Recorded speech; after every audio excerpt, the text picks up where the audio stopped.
All right, this is Emma, and we're in neuromuscular treatments. And today we're going to do demo number 7, which we're going to focus on the tricep and the supinator as neuromuscular therapy goes. And we'll also get into some of the forearm muscles. Our focus today is going to be treating medial and lateral epicondylitis. And we've got Cassandra here as our very lovely client. Yay! So when we've got clients with medial-lateral epicondylitis, particularly when it's lateral epicondylitis, which is also called tennis elbow colloquially, triceps ends up being a big culprit in causing problems there. So whenever I'm working on the triceps, I like to just pull the arm out to the side so I can see this and have it hanging off the edge of the table. If I have my client instead in a more traditional position for doing body work, I can only really get at the more medial head of the tricep. Whereas if I have my client's elbow hanging off the side, I can access the long head, the medial, and the lateral head of tricep.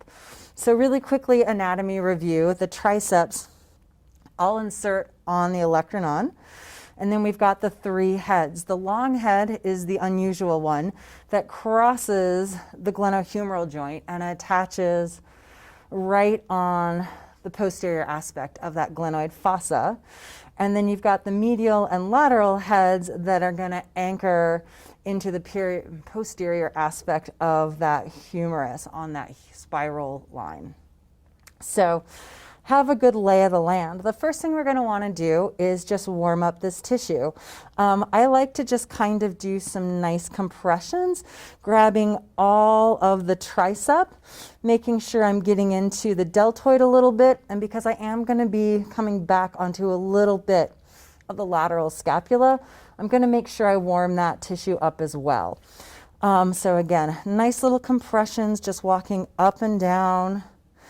The tricep area works really well. When I get into the deltoid, oftentimes I'm just kind of going to do a little shaking of that tissue. I might do a little bit of twisting to kind of get some circulation into all of this area. And as I'm doing this, I'm making sure that I'm just getting a sense of where I have some adhesions, where tissue might be a little bit more dense. And if I'm unsure, I can always come and check over on the other side and just see what I feel. On Cassandra, she actually has pretty nice healthy deltoids. I feel a little bit of limitation up where that long head is going to be inserting up on the glenoid fossa, but the rest of this actually feels pretty nice and healthy until I get down near the tendon aspect. I have just a little bit of restrictions in there. So with a little bit of warming up, generally, I'm going to find that I have a little bit of interference of the deltoid. So oftentimes I'm going to do just a little bit of compression specifically into that deltoid just to warm it up and get it out of my way. And just this posterior deltoid is really all I need to worry about. So having a little bit of warm up in there, I'm just going to find that posterior deltoid, do a nice pincer grip. Maybe do a little bit of braking. I'm not necessarily treating this. I just want to make sure that it's supple and it's not going to be in my way. So a little bit of braking. One of the big tricks with the deltoid is if you can find the insertion on the tuberosity and just put some good firm pressure there. I do it with just like a backed up finger. Generally, you can get the entire deltoid to release just by spending a little moment doing kind of some circles and stimulation right on that attachment. So now that's nice and free, nice and supple. I'm going to be able to come in and treat my tricep. So the first thing I want to do is individualize the 3 heads the best I can. And you can kind of visualize as this tendon comes off the olecranon and starts to split into the muscle bellies, you can kind of see the more rounding that makes up the long head. And so I'm just going to kind of come in here, maybe do a little bit of lifting work and try to feel that individualization. As I'm lifting up, I'm feeling muscles on both the medial and lateral part, and I'm letting them slip through my fingers to then end up with that most superficial round of muscle. and just kind of working through there. So I'm lifting that long head up and free from its neighbors. I'm going to switch my position and come into this medial aspect, and I'm going to take my fingers a little bit more on the lateral aspect and let them roll over that long head, and then the muscle tissue I have left there, that's going to be my medial head. And so at first I'm just going to want to identify that. When I'm down here near the Olecranon on Cassandra, I am having a hard time separating that medial head from the long head. And so I'm going to come down and just do a little bit of work in between those muscles, just trying to individualize them a little bit more. I'm really careful when I'm around the dorsum of the muscle, and even though I've got my thumbs there, my force is definitely more on the posterior aspect of the arm, so I don't put undue stress on any of that lymphatic or venous tissue that's in there. So nice little separation in there, just making sure I know where that medial head of tricep is. And following that up. And you're going to kind of lose it the closer you get to the axilla, which is great because we also just don't really want to be putting undue pressure into the axilla. Finally, I'm going to reach over and across and do the same with the lateral head. There it is. So if you're not sure where it is, it's okay to let your hands kind of flip over this muscle to identify it. Because again, initially, all we're doing is creating individuality. So here, what I've got is my thumbs are in between the lateral and the long head, and I'm just kind of like scooping out that hollow between those muscles because they're a little stuck here. Just trying to make them individuals. And I follow that down to the olecranon, and then I'm going to follow it up the humerus. All right, and that guy separated out really nicely. Then I'm going to just kind of go back through and see if I can feel any densities in that muscle. As I was working through this, warming up, I noticed some density up by the glenoid fossa, and I've got some densities on this medial side, right down by the olecranon. And so I'm going to just take my thumbs and just kind of isolate where that spot is, which is right there on Cassandra. I'm going to put myself in a position where I have got good straight elbows, straight wrists, good thumb mechanics, and just gently sink my weight into that. And I'm just going to hang out with this ischemic compression and wait till that tissue changes. Now it's starting to soften, and as it's softening, that tissue is migrating towards the olecranon, and I'm just going to follow it. So ever so slightly, my fingers are migrating inferior down that medial head of our tricep. Feels really nice. I'm going to kind of wiggle out of there. I'm going to feel around. Oftentimes you'll find trigger points in the same spot, but on the lateral head, and I would do the same thing. I might do it by doing a little bit of a pincer grip in that muscle, grabbing it that way. Sometimes though, instead, I'll just simply walk to the other end of the table and isolate that spot and then come into good biomechanics. Whatever works best for you and your client's body. Occasionally you will find trigger points in the muscle belly. Those are great because you can isolate here the long head and do a pincer grip on it. You can isolate the lateral head and pincer grip.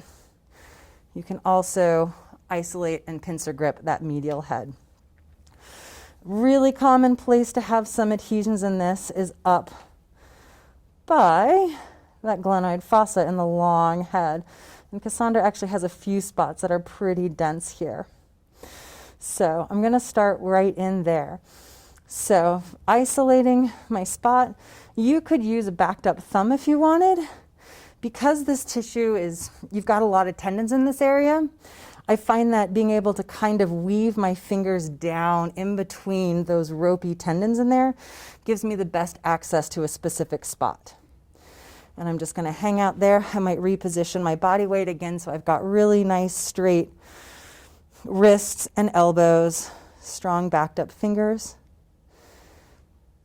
This one is being a little stubborn. It's not super bound, but it's definitely a little resistant to change. So I might jiggle out of it and reposition and see if I can find a better spot to get it to change. Again, if you hang out in a spot for more than 30-ish, 45 seconds and nothing's really happening, move. Try something else. There we go. I'm going to just keep following this muscle up towards that attachment. And right now, the closer I'm getting to that glenoid fossa, the more I'm transitioning onto tendon. So it ends up being pretty rolly around in here.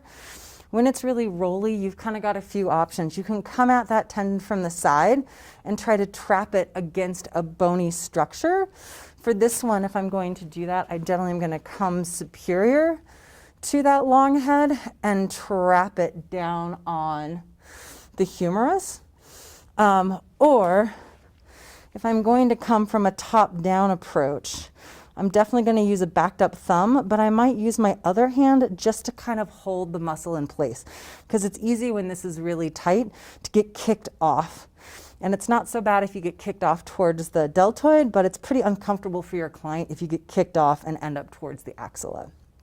So just a nice backed up thumb, nice support there, and moving it out.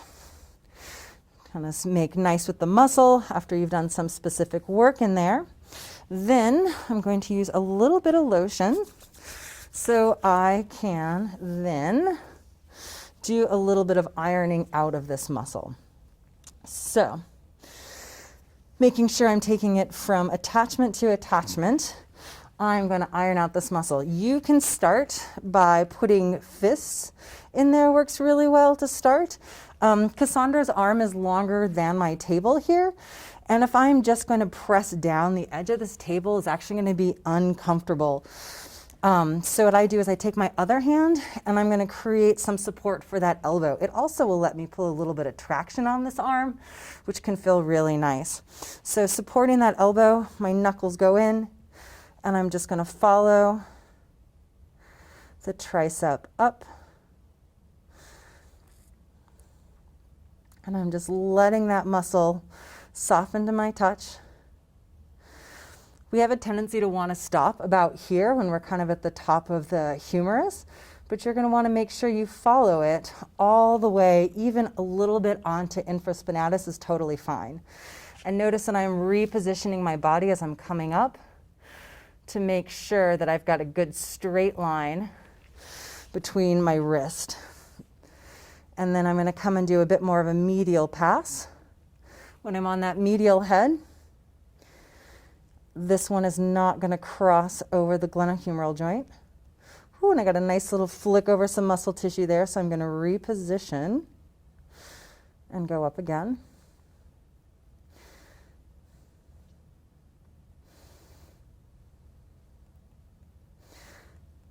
Nice and smooth.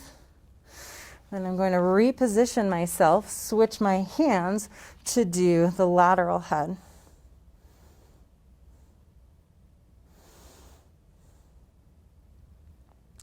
And I'm just taking my time, letting the tissue move underneath my hands.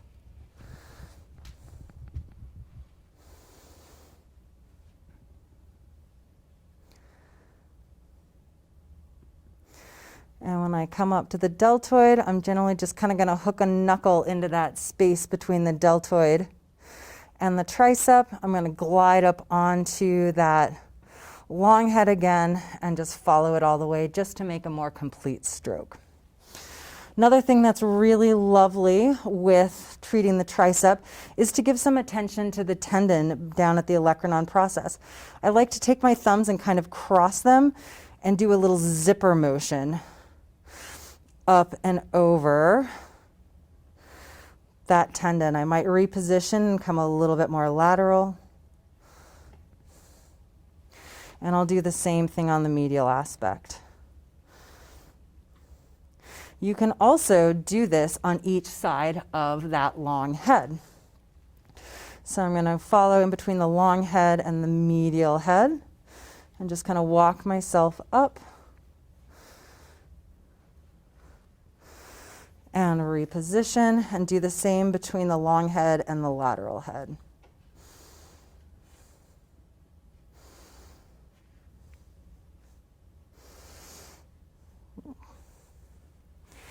Finally, I'm going to do my plus minuses on my attachments.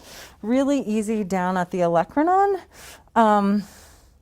I like to, I'm all the way down to the bottom, and nice little supported fingers. Do my little plus minuses all through that space. We don't have a firm attachment on the Olecranon. That tendon actually kind of flares into fascial connections and encapsulates all of this Olecranon. So I like to work all the way around it. Every once in a while, your client will have an anatomy where generally you'll have a few superficial nerves. And if that's the case, they'll have a little nervy zing. Your client will probably tell you, or you'll watch their hand do a little flicker. All you need to do is just reposition. So nice little work there. I'm going to come up. You really can't get those attachment sites of the medial and lateral head, but you certainly can of the long head. So again, I'm going to come into the infraspinatus. I'm going to follow it towards the axilla, glide in there. I know I'm right at that glenoid fossa. Nice firm, because I'm moving through a fair amount of muscle tissue there. Little plus minuses in that zone.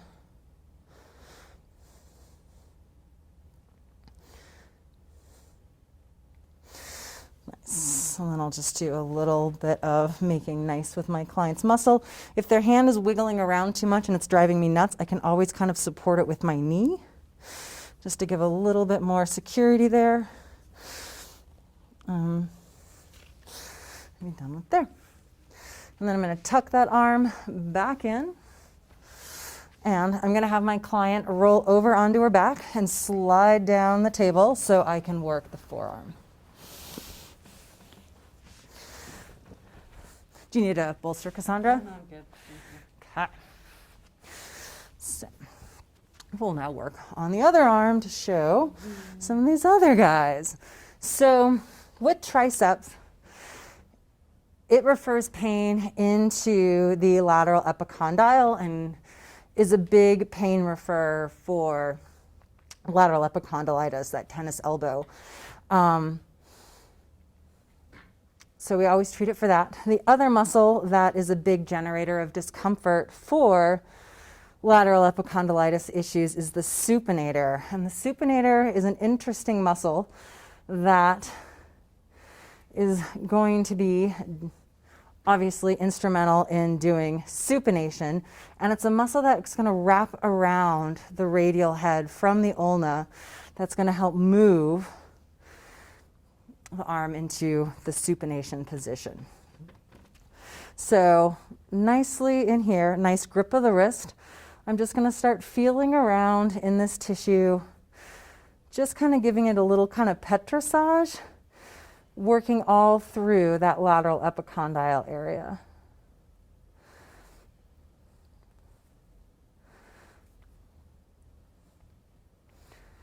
Nice in there, and as I'm going, I'm able to kind of palpate this tissue. So my nice support of her wrist and my pressure is pressing her elbow down into the table. I'm not pressing her shoulder up like that. It's really uncomfortable. But if I'm pressing her elbow down, it's a much more natural pressure on my client. So for supinator, you're going to come into the nice soft at the cuboid fossa, slide a thumb into that natural space between there, and all I'm going to do is then pronate my client's wrist and reposition and pronate. And I'm going to just walk through all of this tissue here. Right there is very stiff on Cassandra, so I'm just going to take my time. When I'm repositioning her hand into supination, I let go of the pressure with my thumb. Then I engage again and pronate. As this gets more loose, I might turn this into a bit more of a gliding stroke, where as I'm pronating, I'm allowing my thumb to glide up. And now that that is pretty nice, I can get a little bit more onto that muscle belly, going up into the lateral epicondyle. And Cassandra does a lot of body work, you can tell, because this tissue is starting to get some binding in there. It's loosening up quite nicely. Obviously, we want to be thoughtful about getting too much into the little cuboid fossa, but if you can stay just a little bit lateral of where you can see the veins, you're going to be all in safe tissue. Occasionally, again, somebody will have some superficial nerves. Typically, when you're working in this area, the nerve, if you do have somebody who has a very superficial one, is the radial nerve. And your client might describe a little bit of numbness going on in the thumb or just a little zingers. And if that's the case, I'm going to avoid being so close to the fossa and try to stay a little bit more on the muscle belly itself. But we're talking about repositioning the smallest amount. So that's all I'm really going to do with that supinator. But now we want to do some work to address anything that might go on with the medial epicondyle, which is considered golfer's elbow colloquially. So here, we're really dealing with all the forearm flexors. Most of the forearm flexors are going to become a common tendon and insert on the medial epicondyle. So I'm going to first want to spend a little bit of time just warming up this tissue. I like to do a big palmar grab and just kind of drag that tissue a little bit. And again, supporting my client's wrist. Oftentimes I'll see clients hanging their client's arms down like this. A few things happening. We've got a little bit of hyperextension at the elbow, especially if our client's a little hypermobile. And then they've got their wrist already in some extension, so this tissue is overstretched. So just putting a little bit of support there puts the elbow in a more neutral position, plus it's going to put these forearm flexors in a more relaxed position as well. So just a little bit of nice gliding there.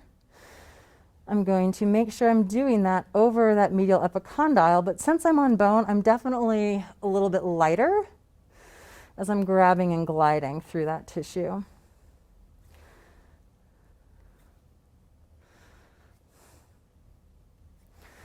I'm going to want to make sure I kind of get some mobilization in all that tendon tissue down by the carpals. And I like to just kind of take my thumbs and do a little bit of swirling there. My fingers on the back of her wrist are supporting it quite nicely.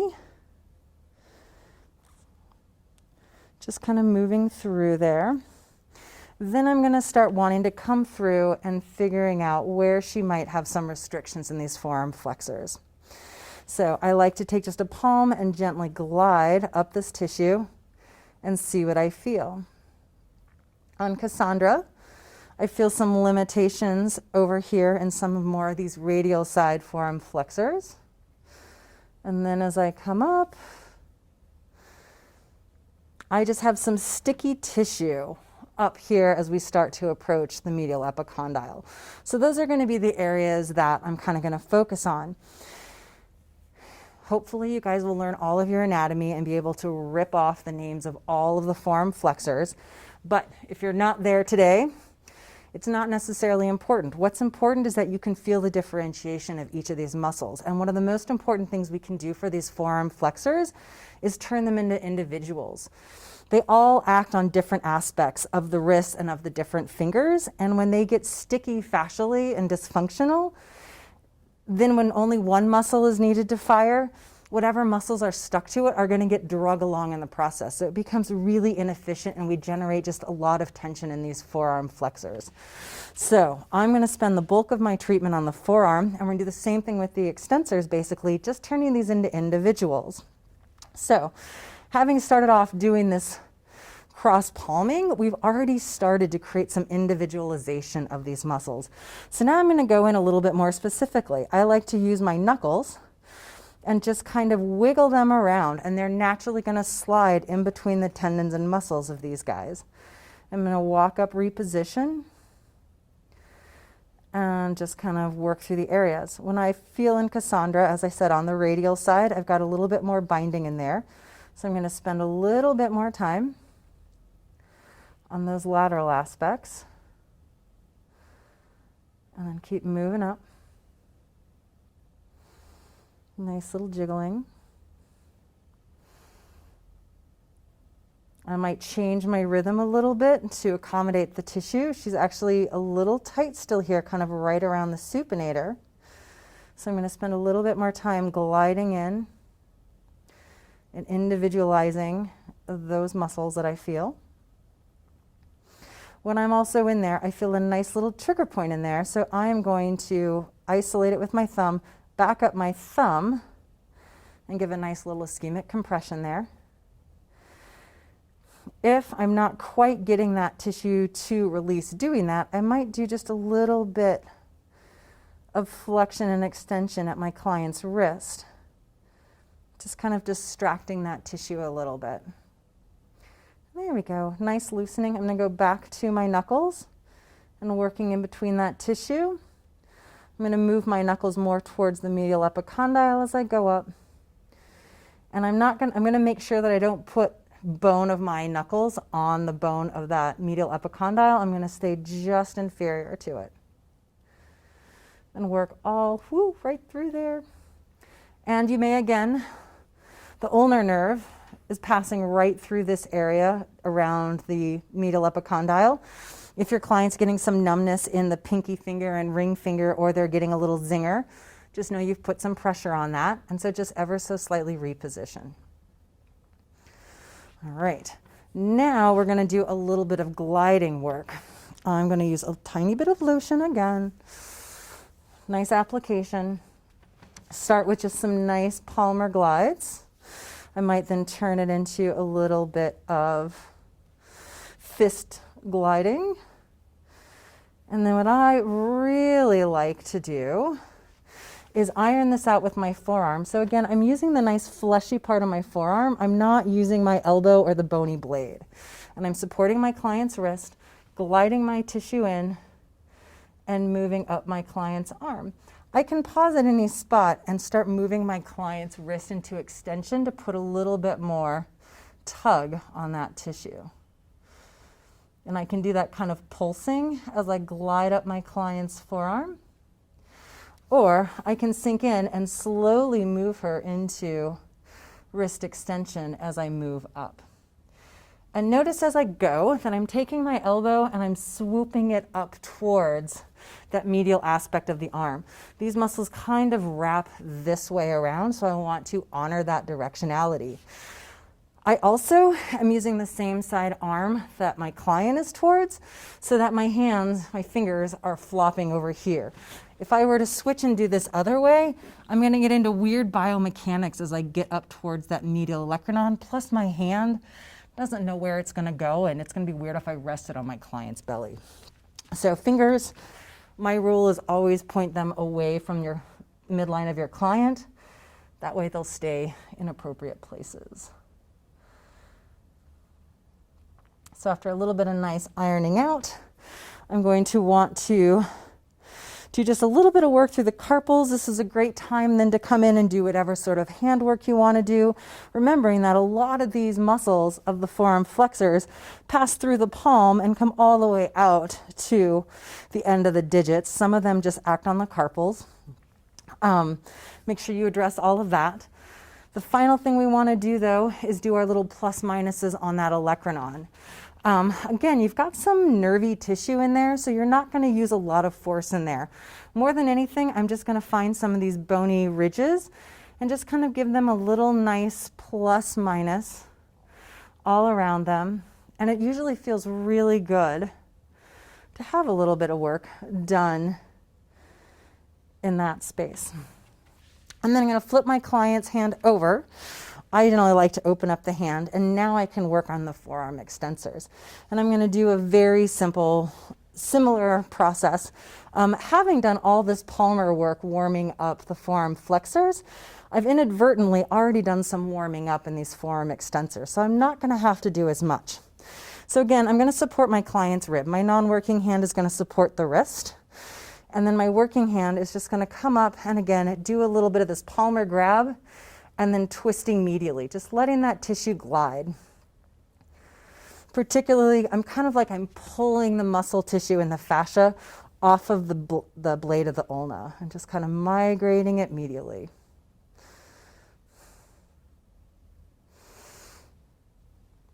And I'm going to make sure I take that all the way into this common tendon.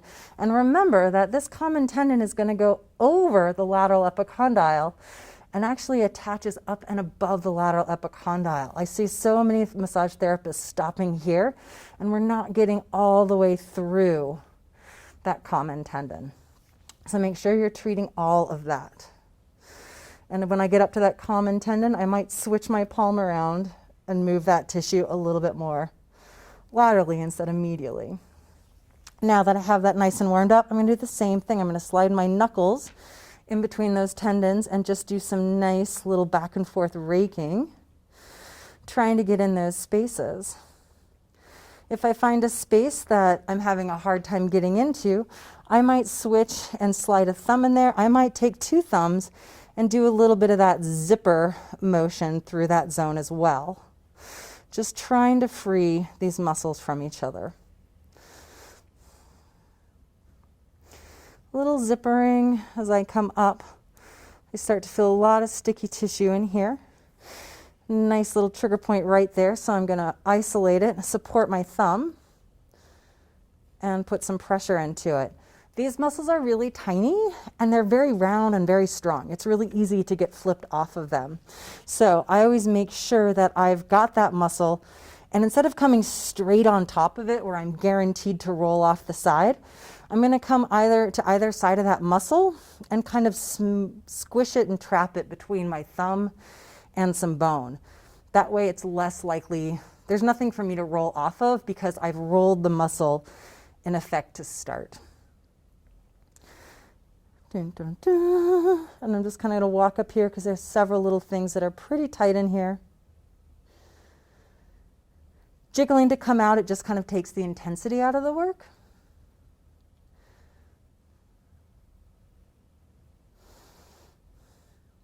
Nice, that feels pretty good. Nice little glide through there. See how everything feels. Going to just confirm that I got everything loosened up in there with a nice long gliding stroke.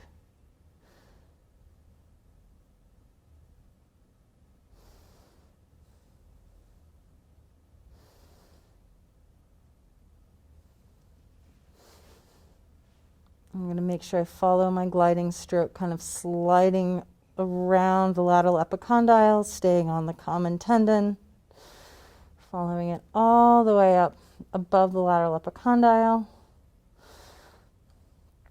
Then I'm going to finish by doing just a little bit of wringing out of the forearm. And again, I like to add that rotational aspect to stripping out these muscles.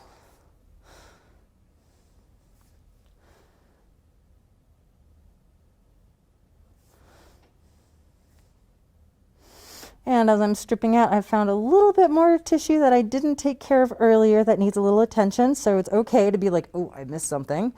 I'm going to go back. And I don't feel a trigger point there, but I definitely feel some nice little adhesions in that tissue. So I'm going to come in and just do a little bit more zipper work right through that space.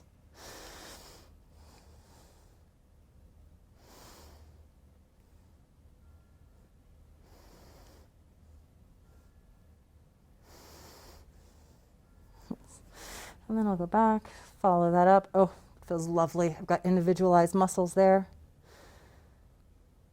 And follow it all the way up. All right. Make nice with my client's arm, and then I'll move on to taking care of whatever else needs to be taken care of. But that usually will take care of all the muscles that are creating medial or lateral epicondylitis, taking care of those muscle groups. All right. Thanks, Cassandra.